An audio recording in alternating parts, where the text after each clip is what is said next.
could have given up, but you didn't. You could have stopped believing, but you didn't.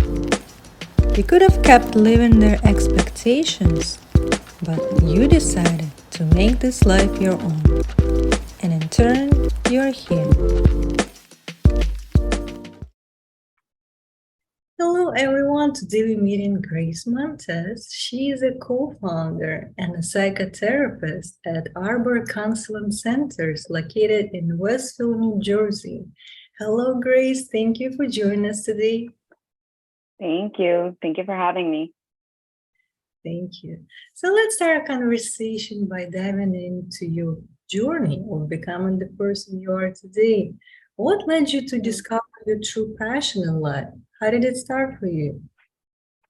Well, not necessarily as linear as many people might think. I actually was a business major initially when I started my career, and I was a minor in psychology. But I remember having a professor of social psychology, and I remember really enjoying the class and really finding myself very curious about understanding why people do the things they do, just, very curious about human behavior. So I, at one point, decided to swap, and I decided to become a psychology major and a business minor at the time. So I did the switch, and it kind of just fell into it. One of the things when you go for psychology as an undergraduate, there comes a point when you realize where, okay, you have to keep going to school because there's not much you can do with psychology. So essentially, once I started, working in the field, meeting many counselors and kind of seeing what they did, I really just, thought what they did was admirable, and I enjoyed it.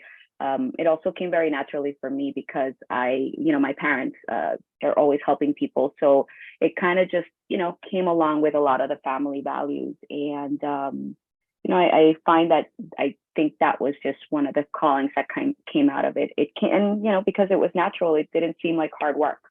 And I enjoyed it. So I think that it kind of navigated me there. Wow, yeah. So you kind of knew that this is something you are leaning towards to, and it's calling you in terms of helping other people. And I know you work with women with different mental and emotional health issues, as anxiety, depression. And I know that this topic of mental health, it's used to be more hidden. Now it's more in the light. People started, working on that subject in more in depth because we all understand that it is important in everyday life. Every one of us have to establish that foundation, which is mental and physical wellness first in order to grow as a human being. I just wanted to know your thoughts on, how do you see this mental health issue being addressed in the society right now, and in terms of your work and contribution towards the subject, and how important is it in our life? I think that, one of the things that came out of COVID was a lot of a big understanding of how people, from all ages, from all backgrounds, and from all socioeconomic statuses, are impacted by symptoms that are deemed to be mental health related. I think that unfortunately, many of the times that we hear about mental health as important comes as an aftermath of a tragedy. So we hear a lot about it when, there's unfortunate, like, school shootings, one that comes to mind a lot for me is Sandy, because it happened really close over here in Connecticut. And I remember I was a school-based clinician at the time. And, it kind of hit home a little bit more because, I was working at the school, it was an unfortunate incident, obviously, and, lives were lost. So I think the reason I'm mentioning that is because a lot of the times this is when mental health comes up to play, right? Where people start talking about, oh, that person, had mental health issues and this, and that. And, I think that one of the things, at least for me, or my goal in my career right now, it's really to create much more emotional wellness as a forefront. So it's not just kind of looking at the aftermath. I think like even, working in healthcare, one of the things that we talk about having an integrated approach is seeing the importance of not only, the mental health piece, but really seeing all the wellness pieces for ourselves, right? So it's the physical health, which can be composed of different things, right? It's taking care of yourself on a daily basis in terms of just your regular things, which is sleep and appetite. Is your appetite low? Is it high? What is that about? So you have to be aware of your eating habits. Are you exercising? Are you going to the doctor on an annual basis? So I think for me, emotional wellness is the thing of like, having a check-in about your emotional wellness, your mental health needs. And unfortunately, the science of psychology and it's relatively new to many people, because it's not that it wasn't there, it's just that it wasn't talked about, right? I mean, if you go back in time, psychology was only seen to be something for people who were quote unquote emotionally disturbed, and there were these people who were in asylums and they were institutionalized, and that's it, they were kind of like written off. So I think we've come to a different place with mental health and understanding that this is everyday people, you and me. Like I go to my therapist, and part of that is because it's part of my training, right? It's something that they recommend. It's not required by many schools. I know some schools, I believe, require it. Don't quote me on it, but I do think that at least for my training, it was highly recommended, not only by my professors, but even by, clinical supervisors, because we go through a lot of supervision to make sure that we are really taking care of clients and that we're not imposing our own values on other people, which brings me to, I think, the main point, which is a lot of people think going to counseling is like, just going in there and getting advice. And, people have this idea that they're going to come to me and I'm just going to tell them, 1, 2, 3 steps, and they're going to come out of there and boom, that's it. They're going to change their life. And they don't realize that it's kind of like, having a fitness trainer, right? You can have a gym membership and have a trainer, and you can go and see the trainer. But if you're not putting into place a lot of other pieces in your other, areas of life and doing the work that we're discussing, then it's not necessarily going to be fruitful. So it's not about advice giving. That's not what we do in therapy. So I think it's big. I think, and I know I kind of, went a little bit on, but I think it's just a very tough question to answer, because I think that it all depends on people's beliefs about therapy, the mental health stigma, and certainly the importance that each person has, depending on their own life experience or depending on their careers or how they were exposed.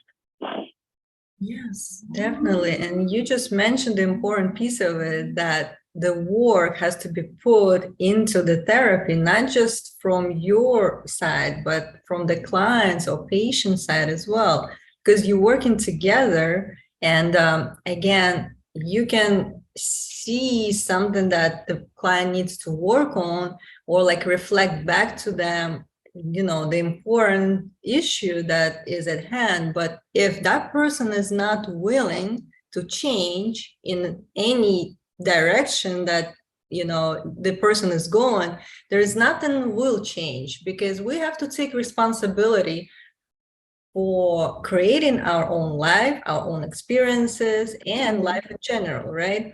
So with us understanding that we are, making choices on a daily basis, and the importance of those choices lead to where we at right now. So everything that we have, everything how we feel, it's because of the choices that we made along the way.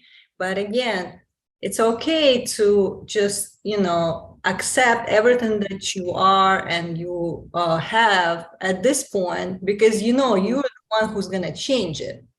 And with that responsibility and the help of the practitioner, knowing that it's a safe space for you to open up, to share, and to receive guidance and work together in terms of building that healthy life or well-being for yourself that will support later on with all of the decisions that you're gonna make. That's what sometimes people don't understand, because like you said, they waiting for a quick fix, let's say like a list of things that I need to do in order to let it go. But it's not as easy as that. It's more like long-term approach we're taking when we are entering into that collaboration, into that relationship with a person who will guide us. Is that true?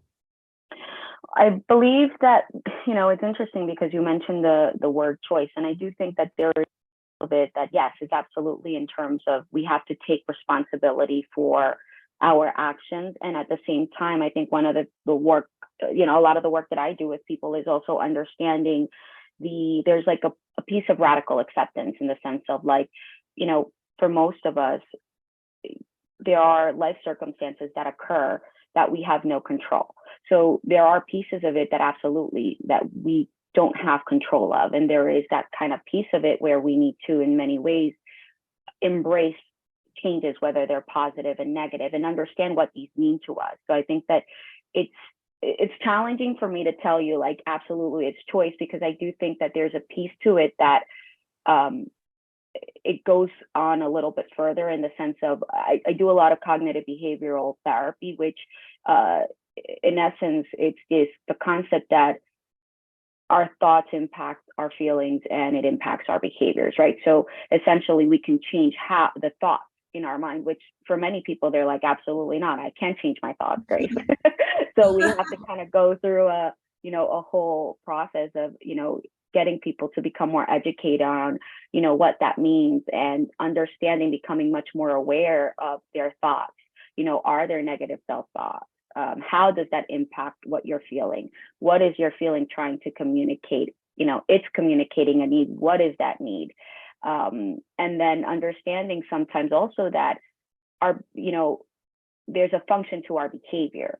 So meaning, sometimes I tell a lot of times people like, the example, the easiest example that some people understand is like, you go to work, most people, not everybody, right? But most people, the reasons why they go to work is because they know they're going to have a paycheck, right? So there's a conditioned behavior to it. There's a function to your behavior. And which is why it becomes a little bit murky when, a lot of the times people don't realize, well, you have this amazing career, you're getting paid all this amount of money, doesn't make sense that you want to leave your job, right? Because while there is a function to our behavior, we as humans, we are much more, right? So a lot of our feelings, our experience, all of that has a lot to do with who we are and who we become, our core beliefs. So while there is a lot to say about choices, and I do think that a lot of the times people might struggle taking responsibility because it becomes too real, and taking responsibility in many ways also, it's this idea of like, I'm responsible for these like detrimental choices. And a lot of the times that's scary. So, I do believe in choices, absolutely. And self-awareness is important. And at the same time, sometimes we know what we need to do, but we don't do it. And that's the part that we need to unravel. And that's the work that we would do in therapy. Right, definitely. And you mentioned how first it starts with the thoughts that then, evoke certain emotions that leads to behavior. So with us kind of understanding this pathway and knowing that what we're doing, the actions every single day that we're taking, it has certain intention behind it. And what is that intention? Because a lot of times when you ask a person why you do what you do, they don't know. It's kind of like an automatic pilot. It's just running their life.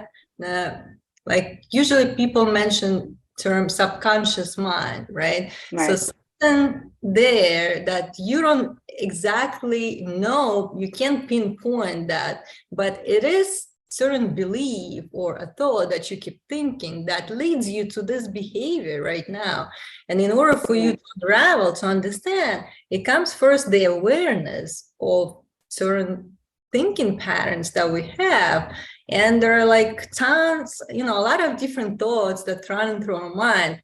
And we're busy doing things and don't understand how those thoughts impact our life. If only we stop and question and become aware and see for ourselves, what is it that we are choosing to think every single day?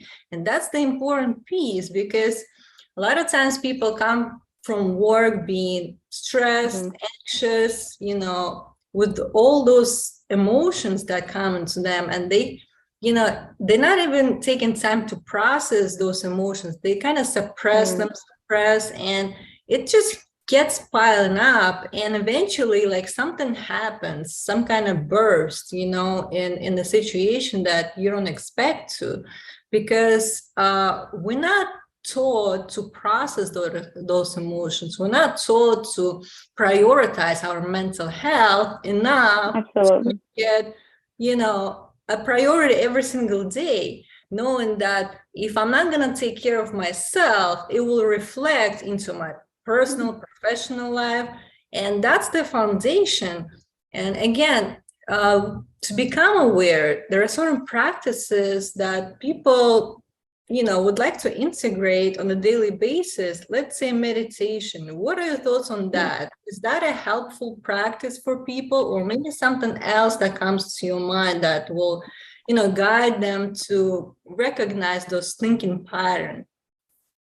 Meditation is one of the very most, it's a very popular one that a lot of people are practicing. I think a lot of people know it more, or at least especially when it comes to therapists, psychologists, counselors, and anybody who's working in the mental health field, they'll talk a lot about using mindfulness.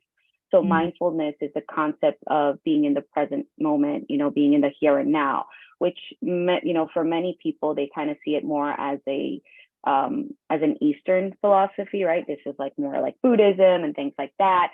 And a lot of these practices, which come through the form of meditation, there's a lot of, sometimes people kind of sway away from it because they think there's like a religious component. When we talk about just mindfulness, this is like the research is showing that it really allows us to become much more here and now, present focus.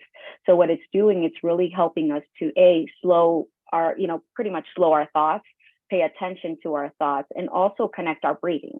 So a lot of the research, what it's showing is just that even with talk therapy, it's not just talking, right? It's because primarily what I do is talk therapy, but it's also incorporating the talk therapy with how it connects to your body. So a lot of the work that I do with people is yes, we're identifying the negative thoughts, we're identifying what the feelings mean, what's the feeling, what's the need trying to communicate to you. But I'm also working with them on understanding how is it feeling in their body. Are they connecting themselves in that moment? Are they living in the past? Are they living in the future? How those things impact. So a lot of the times what I do is I talk to people about the use of mindfulness. And sometimes I say, whether it's a form of meditation, maybe it has to do more with movement, because a lot of people are not able to stay that still and they struggle and becomes overwhelming and overpowering because they become very restless. So a lot of the times is incorporating, different mindfulness approach. It might be like a mindful walk, or it might be through dance, or it might be through yoga, like incorporating things on your day to day. This is what we see even with artists, right? Or exercising. A lot of people, it doesn't have to be this traditional way of meditation being used and sitting and looking at a blank wall. Do I think it's great? Absolutely. But I think it also has to do with incorporating what works for you. And if that is the goal, then working towards it. I do believe that that's the other piece of it. Like a lot of the times we have this kind of like one idea, will fit all, and that's not always the case. Everyone's different. So I think it's just working on incorporating ways that you can become more mindful. You mentioned the word intention, which I think it's great, because I think that's another piece of it. Like Sometimes it has to do with like incorporating mindfulness might be to develop a gratitude journal. Or maybe it might just be identifying gratitude in your day, which can be very tough, and it's not gratitude in the sense of like, I quote unquote should be grateful for this. No, because then you're just going to experience guilt. It's really kind of exploring this piece of understanding, okay, what can I be grateful for today? Like what happened throughout my day that, yes, I had a, my day sucked in many ways, but my day was also, full of A, B, C, and D, and these are the things that I can be grateful for. But every day would be intentionally looking for those things.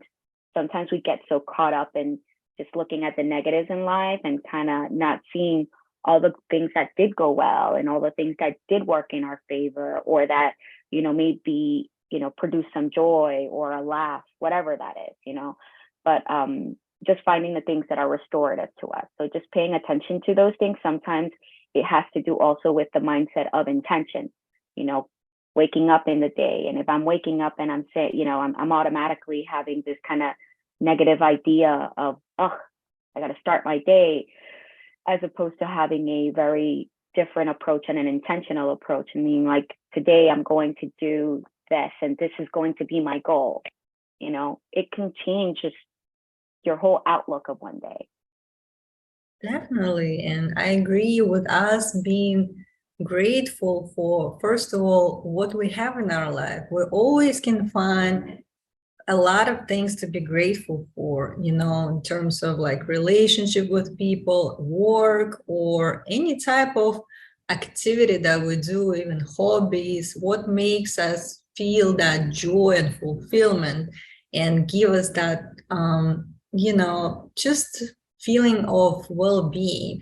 And like you said, even going outside to nature and looking around you, you just notice something that you think is just given you for granted. But if you just make it an intention to find those little pieces, those things that gives you this type of joy, that's how you shift your focus.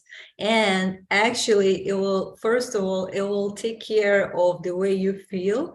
And also, I believe that the more we focus on the positive, the more positive will come to our life, and if we waking up with that type of intention that today is going, it's going to be great for me, I'm going to accomplish certain goal maybe that I set for myself, or at least take one step towards that direction.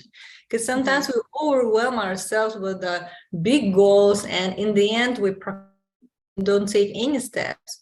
And that's another part that we need to kind of clear for ourselves. So the more clear we are on what we want in our life, and knowing which steps it will require from us to take, the better the understanding that I can do it. It's not that difficult for me to do it. I'm just gonna take one step at a time every single day, but I'm gonna be consistent with it. I'm gonna be intentional, and I'm gonna focus on what's working for me.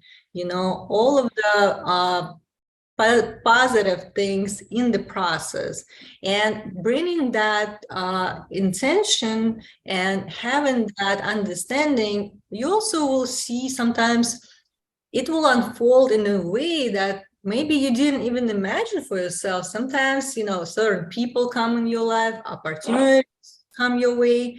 And again, that could be the result of what you are thinking and focusing on. And if only you pay attention, I would say the connection between what's happening in your life when you choose to change your level of attention towards that direction, then you will see how it will become easier every day you do it. So I think it's just a matter of practicing it more and see it for yourself, because every one of us have to experience that. It's not just me or you talking about it, I think every human being, in order to understand something, they need to go through it and experience that and see for themselves, because that would be the evidence for you, knowing that you can accomplish it. You can, because again, if you start doing it and you see yourself going into that direction one step at a time, in the end, you will be there. And again, this important topic of being consistent with something, a lot of times people think, it's just, we look at the social media, we see overnight success, we compare ourselves to other people, and we don't know like how much time and effort those people put behind the scenes in order to accomplish something, right? We don't know their journey, their issues that they're struggling with. All we see is the end product. You see the aftermath, right? Aftermath, right? So again, to understand that, okay, it could be the evidence for you that you can do it too. You don't need to be jealous or envy of somebody, right? You can just see that that person accomplished something, and you can be also cheerful for that person and knowing for yourself that you can do it too in your own life. But you should focus on what's important for you, and being in that mode and being in that mental state where this is something I'm going to be doing every single day. I'm going to set myself for success with the certain practices where I'm becoming more mindful of how I feel. And the more I'm prioritizing my well-being, emotional, mental state, the more I'm building the foundation for the successful life to come. Okay. No, I think, there's some great points that you bring up. I think one of the only things that I would caution folks, I think it's, we're talking about what are things that lead people to some emotional wellness pieces, right? So we're talking about discipline, which I think it's easier said than done, right? Because discipline is not something that's easy. You mentioned social media, which I think a lot of the times, unfortunately, there are some positive pieces to it, where you found like a community where are very helpful in many sense, in terms of like, people are now speaking up about the importance of mental health, even in social media. And at the same time, sometimes having this kind of this immediate comparison can be, very negative for many folks, because you're constantly feeling like, okay, either you have to play catch up or you're not succeeding enough. Or like you said, like it almost seems like everybody is doing these things and it's working, and they're not necessarily seeing all the work that was done. So I think a lot of the times we don't realize, again, we become very self-centered in the sense of like, okay, why can't I do it? And in the sense of, and self-centered in the meaning like of, we become negative in the sense of, hey, like, why can't I do it? It's kind of like a pity party sometimes and things like that. But it's also very different in terms of someone who's struggling with like clinical depression, right? So I think that it also has to do with understanding what are the red flags. Like if you're a person who typically, is, very high achieving, and, typically your mood tends to be very consistent, and then you start noticing that you're having much more of a negative outlook. If things that you used to enjoy are no longer something that you are enjoying, like these are the red flags that you need to start paying attention in terms of mental health. Because again, like it has to do also with like, it might be a situation, or it might be an unfortunate trauma. Many people also, come to me because of trauma. Things were going really well, but then for them, everything changed after that trauma. And a trauma doesn't necessarily have to be something of like, a lot of the times people think trauma is like, an act of violence, like a situation like, sexual assault, or, some sort of a crime, victim of a crime. It could be something, something as maybe a traumatic experience in a relationship. It could have been a loss of a family member. So, trauma also has to do in the sense of how the person perceives it. And I think the piece of it is also understanding that, emotions, the negatives and the positives, are a way to communicate. It's a communication system for us as humans. we're human creatures. A lot of people think we're just intellectual creatures, but we're actually emotional creatures. And that's a way to communicate. So when you were mentioning this piece of like, we get this cultural and social learning piece that we're taught that, you shouldn't feel jealousy, you shouldn't feel that. And I think, like, even for myself, like, I grew up with that, right? You think that those are horrible feelings to experience. But one of the works that I do with a lot of people, believe it or not, is like, okay, well, what is the jealousy trying to communicate to you? Let's kind of become more curious about it. It feels weird because we don't want to see ourselves as a jealous person. It almost kind of immediately makes us judge ourselves, right? Like, bad this, bad that. So a lot of the times what I talk with people is also understanding their negative emotions. Like, what is it trying to communicate? Jealousy is just, an emotion that's trying to communicate to you that there's a need, that you want something that you don't have, or that someone is threatening the connection or the, whatever you have. There's a threatening piece of it. You feel like, okay, you might lose it. That's why we see that dynamic. So I think, like, even that, like, sometimes it has to do with something as simple as that. And, it's tough because we don't want to say that we're jealous. Like, we don't want people to view us that way because we automatically think that it's like a negative characteristic.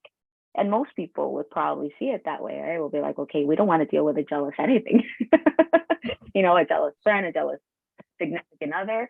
But these are human emotions. A lot of the times, if you're experiencing jealousy, it means that you're caring about something. Now, experiencing jealousy and having jealous behavior, different thing. We could experience a feeling. It doesn't have to equate a behavior. That's the part where people get caught up. I could be angry. It doesn't mean I have to punch you or slap you, right? Yeah, that's a very important distinction, because sometimes we define ourselves by the emotions that we're feeling. Like you said, we can judge ourselves just because certain emotion came up to the surface, but it doesn't necessarily mean I'm that person. Maybe that emotion just trying to communicate with me and giving me a signal of what is off balance, within inside of me. So I have to look further, deeper, to understand what it tries to tell me. It's just, like you said, it's just the guidance in a way for us to kind of make that connection with our true nature, with who we are, and what is important for us. And if something is off balance, it will show up in a way that like physical, right? In the physical. No, absolutely. That's a great point. Yeah, that will be triggered with our interaction with other people or certain events that's happening. And it's just a trigger, and it could be in a different scenario. But if we are not healed inside, it's going to be triggered all the time. So we need to figure out what is the reason for us feeling this way, and how can we process it and let go of it, and kind of like move forward. So that's something that the therapy comes into place, and you are helping people to discover for themselves what could be that the cause of certain emotions that they experience. And with understanding that we don't need to judge ourselves. I don't know how many emotions there are, but I know there are a lot. There's and so many. of us experience almost all of them, and we know how they feel. Some of them pleasant, some of them non-pleasant, but we don't need to label them as being good or bad. It's just an emotion, and it's not gonna kill you. If you're gonna let it go through you and experience it, you just release it. And again, if you understand it's a certain type of indication for you, a feeling of balance, that's just for your own information to work on that, not to kind of reflect it to another person, or being possessed by that emotion in any way. It's just for you to process and work on yourself. So if we understand what it is and how to handle it in a healthy way, that would be a better, I think, place for everybody, because sometimes people, if they feel angry or upset, they could say something, they could do something to another person, and they regret doing those things, right? And they can't even explain why they did it in the first place. So again, with us helping each other and ourselves to make that space healthy for everybody to process their emotions and not being judged, I think it will bring us to peace, to understanding what that is, and to also being compassionate with other people. Because I feel like the more you know yourself, then the better you connect with others, because you understand more of what they are going through, and you're not going to judge them in any way, because you know it doesn't necessarily mean that it's a bad person. It's just the way it happens to that person to experience that type of feeling. But again, I think it's just we are moving towards the direction where it's becoming more open and people talk about it. But there's still some stigma, and there's still people who feeling that they're the only ones struggling with that, and they don't even reach out for help. And they make themselves feeling, more depressed and just, being alone. And this is, again, it's in their mind, and this is how it usually, like, we see it, that it could bring them to the point where they have no other choice but to ask for help. But we don't need to wait for the extreme to happen. We need to kind of address it as it comes, and prioritize the way we feel, because this is important. A lot of times we hear things like, oh, that means you're selfish if you focus on yourself, right? But in this case, it's not really true, because if I'm not going to focus on myself and my own well-being, again, it's a ripple effect. This is how I'm going to affect other people as well. So you better focus on yourself first, because then you're going to have more to give to others, and you're going to be a much happier, healthier person to interact with. Is that something that your ideas in this area reflect the same way, or is there something you want to add to it? I think that, a lot of what you said, I think, has to do definitely that it comes to people once they start feeling comfortable with taking care of themselves. And I think that a lot of the times what I see when people are open to coming to me, if they're open in terms of the sense that they're willing to come just because they decided, they're just struggling and they're tired. Or sometimes it's even more just kind of like you were saying, like they want to take care of themselves and they want to make sure that they're moving forward in a healthy way. What I find a lot of them is that they're ready and emotionally much more mature to take care of themselves, and not necessarily waiting for other people to come and take care of them. So that's what I do find is a big connection, when a lot of the times when people are willing to be like, all right, what can I do to take care of myself without having to hold off or wait for somebody else to take care of me, because a lot of the times people have this idea that someone else is gonna, come and be the person who's just going to make them happy. Sometimes it comes in different forms. They're waiting for the next job, or they're waiting for that, significant other. And it really comes back to, taking care of you. What are your needs? How can I start being able to say that, no, it's not selfish for me to take care of me? And balance. I think that's the other part, right? I think it has to do with balance. Balance is so important. It's about understanding that, we are human. We will make mistakes. And it's okay to make mistakes. There's, no one's perfect. We have, even with social media, sometimes we have this idea of perfection, of what we need to look like, of what we need to be doing, of how much money we need to be making, of the type of relationships we need to be having. We create all these kind of picture perfect ideas in our mind, which, you know, they're not necessarily accurate. They might not be helpful for you. And it goes back to balance, you know. So finding ourselves, I think like that's the piece. It's like, it's your life. So if we want to be able to move forward in a way that really is purposeful and joyful, then we need to find what is going to be, meaningful and purposeful for us.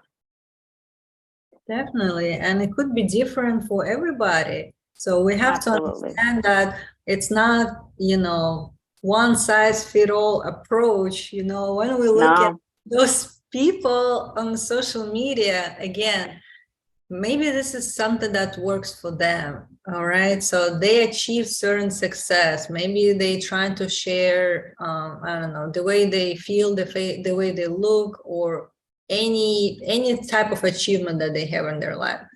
That's fine. But again, there is no right or wrong. So there is no standard. Like we always trying to you know, kind of like have that picture in our mind, what we want, right? And what is good for us and what is beneficial for us might not be a standard for another person, right? Or like what they want in their life. So again, you have to first connect to yourself and see for what exactly, like, how do you feel? What brings you that joy and fulfillment? You have to focus on what's important for you and not being distracted by social media or any other type of distractions out there, like TV or other people's opinions of how you should look like or what you should do, because it's your life, right? You have to decide for yourself. And like you mentioned, you don't need to wait for anybody to rescue you, because nobody is coming, right? So we should be that's a tough pill to swallow sometimes. Right. No, I understand that. And with the different situation that people experience, like you said, trauma, sometimes there are things that happen, like events that happen in our life that out of our control, right? And yes, that happens, and it's real and it's painful, and a lot of people going through, and we know what that is. It's just we need to find the healthy way to deal with those type of traumas and heal from them and learn from them. Because I also think every type of event teaching you something, even in that painful moment, you don't see it, but usually after you kind of like reflect on it and you see, you know, what it taught you at the moment in a way. So you change in a way, but it could be something that, you know, directed you in a certain way that maybe you wouldn't see unless you experience that again. So kind of like there is a silver lining in even some, you know, painful events that happen in our life, and we can find those with maybe help of another person, with a practitioner, especially after, you know, all of those emotions are kind of like settled. So, you know, later after the event happened, if you look back, sometimes you can process it in a different way and see for what it is, and not being as emotionally triggered. And then maybe, you know, you find a way to heal from it and learn from it as well. Some of the work that we do, even when, you know, in therapy, is really kind of working on what's the story we're telling ourselves. Because language is powerful, and how we talk to ourselves and how we talk to other people, obviously it's important and it matters. So I think, like when you were mentioning, you know, with some of these trauma events, you know, there's sometimes I've told, you know, I'll say when I run groups or when I'm individual counseling with people, there's a something that I read at one point in because I've done DBT skills, which is a form of therapy as well. And I remember in one of the education worksheets that we were doing, it talks about the importance of understanding that pain is inevitable, but suffering is a choice. And, that's so powerful because, on a everyday life, there's going to be different pains. Sometimes it might be physical pain, sometimes it might be emotional pain. But understanding that, living with pain will be part of the process. It's not always going to be rainbows and butterflies, and finding ways to tolerate and still find meaning is sometimes part of the journey. So I definitely can agree with, some of that piece of understanding that, we can find meaning in our pain. It's just, again, it's one of those things that it requires a lot of self-reflection. It requires a lot of self-compassion, which unfortunately, sometimes it's easier to be compassionate with others than ourselves. Yes, definitely. A lot of times we're more harsh on ourselves than when we interact with others. And I think it comes back to us feeling that self-worthiness and knowing that we are important and we need to prioritize our own health again. So if we know that it's essential for us to do it, on a daily basis with the different practices, again, whatever works for you, what kind of mindful practice you choose, and how you can take care of yourself. But knowing that it's important because I am important and how I'm feeling is important. And it starts from there. And then you will see how everything just falls into place in your life as a reflection and a result of it. Because we need to start looking within first to connect with who we are. And when we are balanced, then we are more, when we're in a different mental and emotional state, and we are more willing to give to others, to help others, and to create and build something. And I feel like every one of us has that ability, and we all have different talents and skills, and we're here for a reason, and we're here to be of service of other people. But first we need to make sure that we are feeling well in all aspects of our life, and then everything is just will be easier, and and naturally it's going to unfold into something beautiful that is waiting for you out there. And again, with our willingness to help ourselves first and be open to change, and this is first step in towards the change.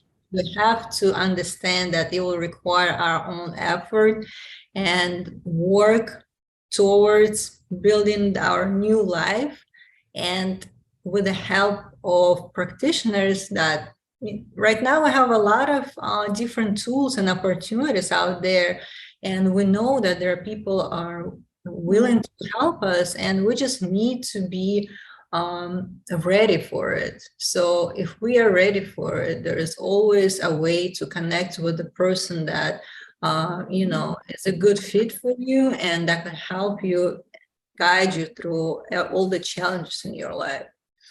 And I'm so glad to have that conversation. Thank you so much. If somebody wants to connect with you, how can they find you?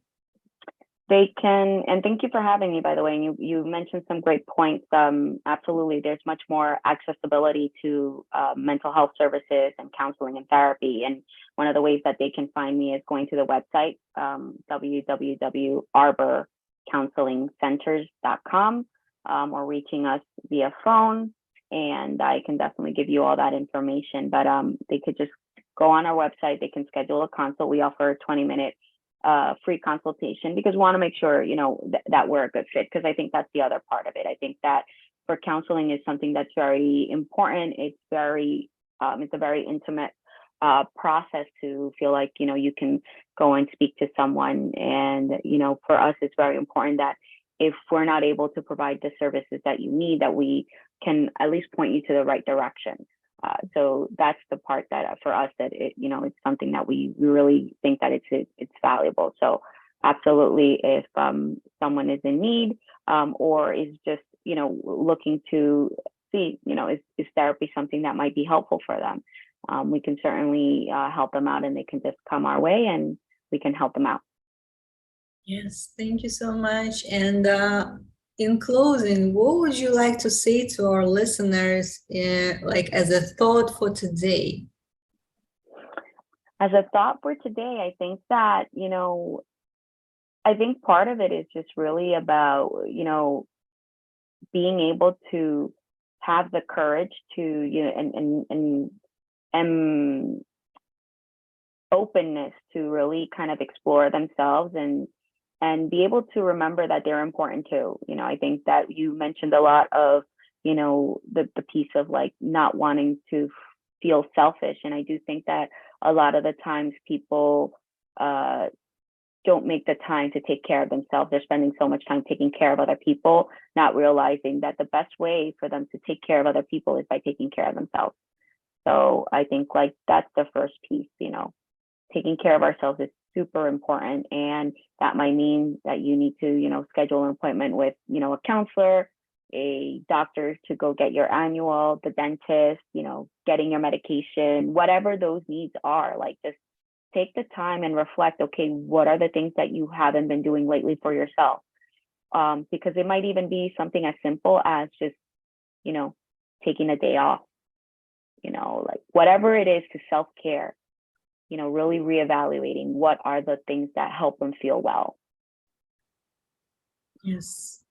And thank you so much for sharing your thoughts and wisdom. I hope you enjoy your day. Thank you so much. Thank you for having me.